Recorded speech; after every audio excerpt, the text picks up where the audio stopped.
An investiture ceremony here at Rideau Hall today for members of the Order of Canada.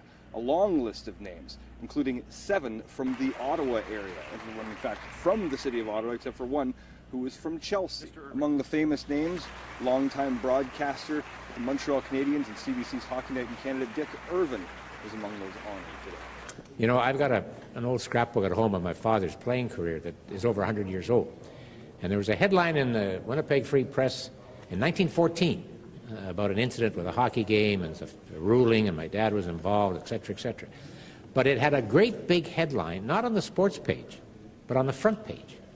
So that just, even then, that's 100 years ago, that hockey was that important in this country. And I guess we all are touched by it sooner or later.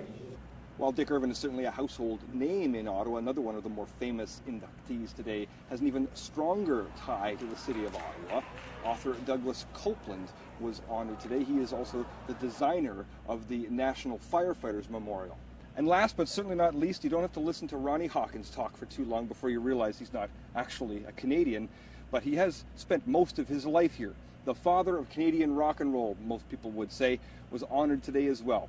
For his own material, as well as leading his band, the Hawks, who went on to become the band. Well, once we hit Canada, we found the promised land. That's all it was, man. We got up here, and that was the first year that the Honorable Tommy Douglas put in that, what, Medicare, is that what they called it up here? Yep. Well, boys, I told my band, I said, boys, we're in the promised land. How can you get this? This is wonderful. I don't ever want to leave. And so most of us didn't.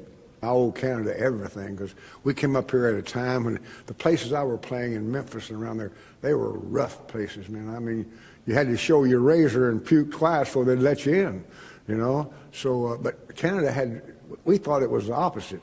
We thought Canada was the wild country. At Rideau Hall, Doug Hempstead, Sun News.